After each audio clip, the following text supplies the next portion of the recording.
Hello everyone, Keir Smith here, back with another video, and for today's video I'd like to talk about my entry point into the wonderful world and music of the great Bruce Springsteen. And this happened some 25 years ago. I'm 44 now. I think I was 19 or 20 years old when I bought my first Bruce Springsteen album, and that album was 1987's Tunnel of Love. I'd not had that much exposure to Bruce Springsteen's music prior to buying this album. I think the first song that I knowingly heard by Bruce Springsteen was Streets of Philadelphia, which was, having checked, from the 1993 film Philadelphia. Now, I hadn't seen the film, but I remember seeing the music video for the song on MTV or VH1, one of those older music channels. And I remember my brother Craig pointing out how much he liked the song, so I probably sat and watched the video with him, and I liked the song too. I then heard what I considered to be another great Bruce Springsteen song from another film, Jerry Maguire from 1996. Love that film, and I love this song too. I remember hearing it for the first time and thinking, that is really beautiful.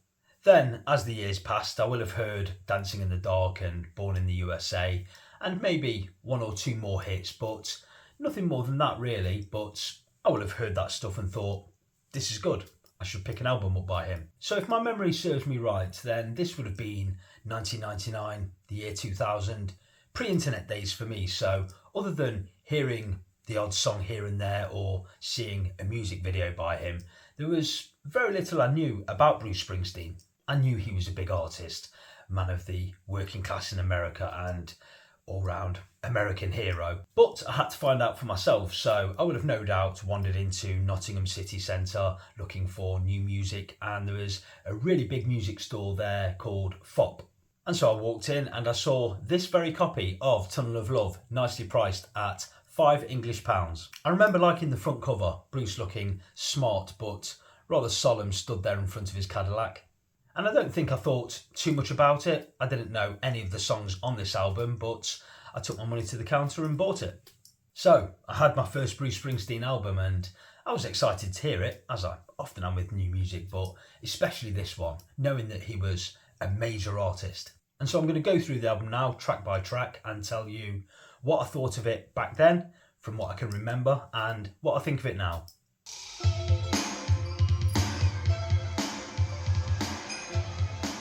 Ain't Got You opens the album, and this is a low-key start to the album. A stripped-back sound with acoustic guitar and a bit of harmonica. It's a pretty straight rock and roll number, a la Elvis. Bruce details his fame and fortune and all of the things he's got, except for that special one. I must say, at 19, 20 years old, this rather passed me by. I thought it was a little bit basic, if I'm honest, but I rather like it now. It's up-tempo, catchy, it's good stuff. Much better is the following track, Tougher Than the Rest. This one stood out to me immediately, and I was chuffed to find it at a second-hand music store on 7-inch single for a mere £1. Yeah, I fell for the charms of this one immediately. I really liked the strong romanticism of the lyrics. Some girls, they want a handsome Dan, or maybe some good-looking Joe on their arms. Some girls like a sweet-talking Romeo. So if you're rough enough for love, honey, I'm tougher than the rest. I really like that throbbing synthesizer that runs through it and the rock steady beat. The harmonica solo is fantastic. I like the guitar solo too. It's all round good. Again, this is a simple, straightforward song. Rhymey lyrics, easy on the ear, easy to get into. But I've always loved this song, and if I was to draw up a list of my favourite Bruce Springsteen songs, which I will get round to someday, then this one would have to be in contention. And then it'd probably find itself languishing at number 14 because the man's got so many great songs. All That Heaven Will Allow is next, and this is another good one. I really like the rhythmic guitar stylings here, a little bit of light percussion and some really nice keyboard playing throughout the song. And I remember back then, the lyrics in the second verse always made me laugh. Hey there, Mr. Bouncer, now all I want to do is dance, but I swear I left my wallet back home in my working pants. You see, pants in England is what we wear under our working pants or working trousers. So I had this silly image of Bruce Springsteen's wallet being stuffed in his underpants. Like I say, I was 19 or 20 years old when I bought this album, so Very much a juvenile, still am. But yeah, I liked it back then and I like it even more now. It's light and breezy and easy on the ear. Spare Parts is next. Great track, nice change of tempo, loud, rock and roll, good stuff. Really like the drums, the menacing guitars, really good bass line. And Bruce really belts out that chorus. Great harmonica playing too. Spare Parts and Broken Hearts keep the world turning round. Now again, I wasn't too sharp as a 19, 20-year-old kid, but I remember at this point thinking to myself, these are all kind of twisted or broken love songs. I listened to this album 3 times last week and then I thought, yeah, I'll come on here and make a video, and I really enjoyed listening to this. It's a great track. Cautious Man is next. Now, all of those years ago, this one will have passed me by completely. I like it a little bit more now, but even when I was listening back to this album last week, I'd forgot about this song, if you know what I mean. But I did remember, and I always really liked that lyric. On his right hand, Billy'd tattooed the word love, and on his left hand, the word fear. And in which hand he held his fate was never clear. Listening to it now, I kind of like it. It's probably my least favourite song on the album, but that's only because it's surrounded by so much great material. And when I hear this song now, I always think to myself that this could easily fit in somewhere on Bruce's Nebraska album. And then we come to Walk Like a Man. Now, if you're listening on vinyl or tape cassette, this closes side 1. Back then for me, it was a complete run through of the album, listening to it on CD, of course. But Walk Like a Man hit me straight away. I thought, that is a real beauty. And much like most every song on side 1 really, save for Spare Parts, this is slow to mid-paced but really nice with it. And again, I really love the keyboard playing through this song. It offers a tender and melancholic feel. Those lyrics in the first verse touched me immediately. Well, so much has happened to me that I don't understand. All I can think of is being 5 years old, walking behind you at the beach, tracing your footprints in the sand, trying to walk like a man. And later on when Bruce sings, well, I was young and I didn't know what to do. Now I'll do what I can. I'll walk like a man and I'll keep on walking. This is one of those songs that you hear and you stop and you have a little bit of a think about yourself, and it makes you feel sad, but there's also warmth and comfort to it. It's really nice. I really like it.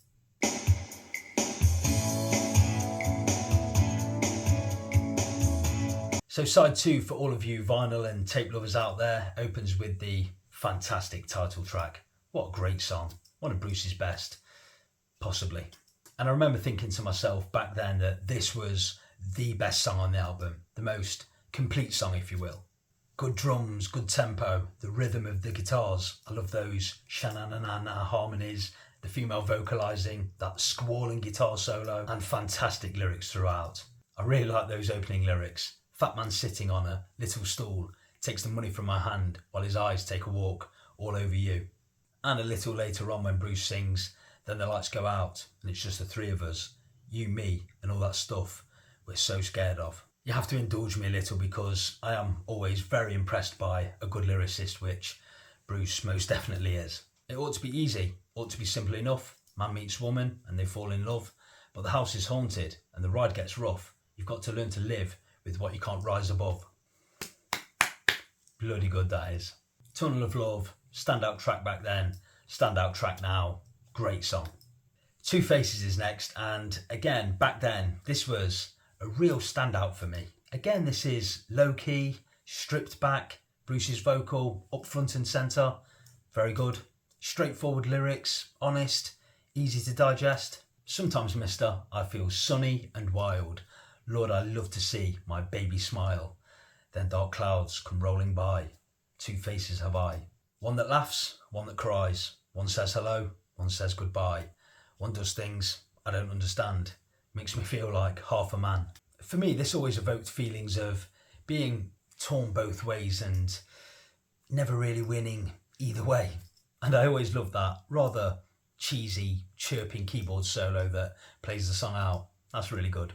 At this point, I'll point out that side 2 is really strong, and it gets stronger with the brilliant Disguise. Another really strong vocal from Bruce. This one and the title track, They're the two best vocals on this album for me.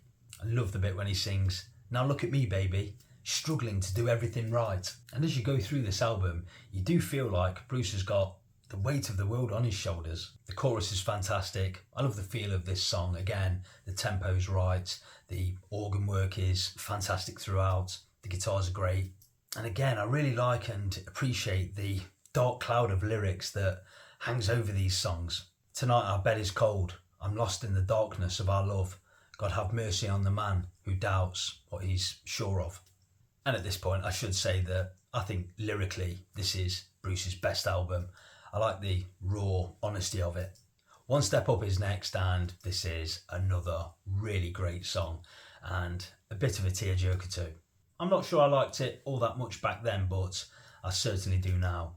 Again, this is quite a simple arrangement, but that is a really sweet circular guitar melody that runs throughout the song. Well, I mentioned Broken Love earlier, and it certainly proves the case in this song. We've given each other some hard lessons lately, but we ain't learning.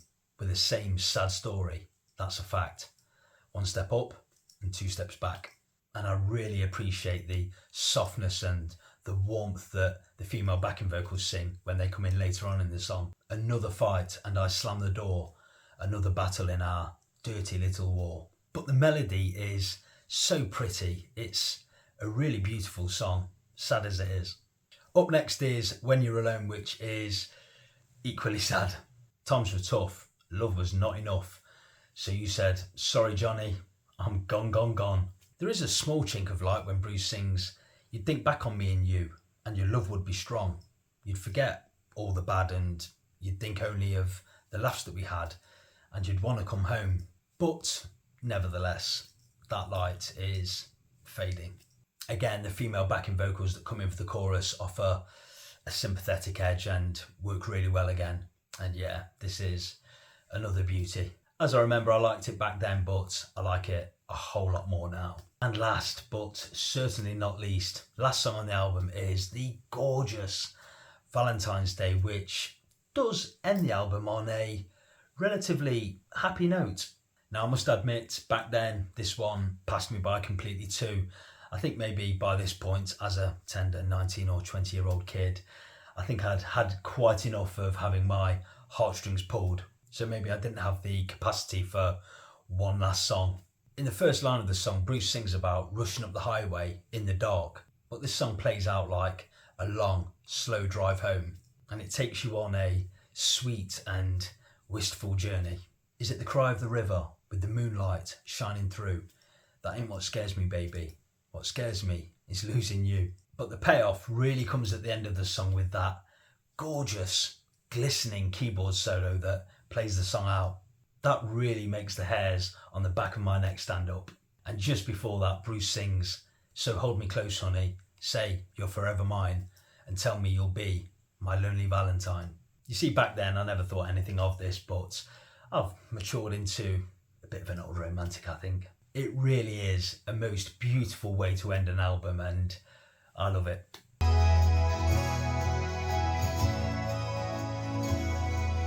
So I find out some years later that this album basically details the breakdown in the marriage of Bruce and his first wife, Julianne Phillips, who he'd only married a couple of years before the release of Tunnel of Love. Right, got ya. So that's why it's so sad and hopeless. And Bruce said of the album, I quote, "When I wrote the record, I wanted to write a different type of romantic song, one that I felt took in the different types of emotional experience of any real relationship." Bruce's lyrics here are full of doubt and fear, and what I really like about it is you can also hear that Bruce is acknowledging his faults in the relationship. There's points where he sounds bitter, but it's by no means a one-sided thing. He also said of the album, "I suppose it doesn't have the physical reach out and grab you by the throat and thrash you around of, say, Born in the USA. It certainly doesn't. I must say that when I got to the end of this album after the first listen, I remember thinking to myself, well, I wasn't expecting that from a Bruce Springsteen album. I think I maybe had Dancing in the Dark and Born in the USA ringing in my ears and expected that type of album, which Tunnel of Love is absolutely not. It's so far removed from that Born in the USA sound. It's a really personal album. It's full of emotion. It's deep, painful, but real. I remember thinking to myself back then, I thought, this is good, possibly very good. There's maybe 9 good to very good songs here that I can really get on with, and maybe 2 or 3 that I didn't care for or that passed me by first time around. But as I've listened to it more and more through the years, it's really grown on me with almost every listen. And dare I say it, I've maybe matured with it through the years, and I've been through breakups, and these lyrics do ring true. But there's real beauty in these songs, and I think Tunnel of Love is a fantastic album. Not my favourite Bruce Springsteen album, but I'd have to say it'd be in the top 3. And for me, what a great place to start. So I think it's brilliant, but what do you think? What do you think of Tunnel of Love by Bruce Springsteen? What are your favourite songs from the album?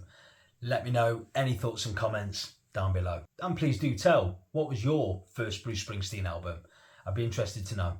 And as always, thank you so much for stopping by and watching this video. I hope you enjoyed it, and I'll see you for my next video sometime soon. Until then, bye for now.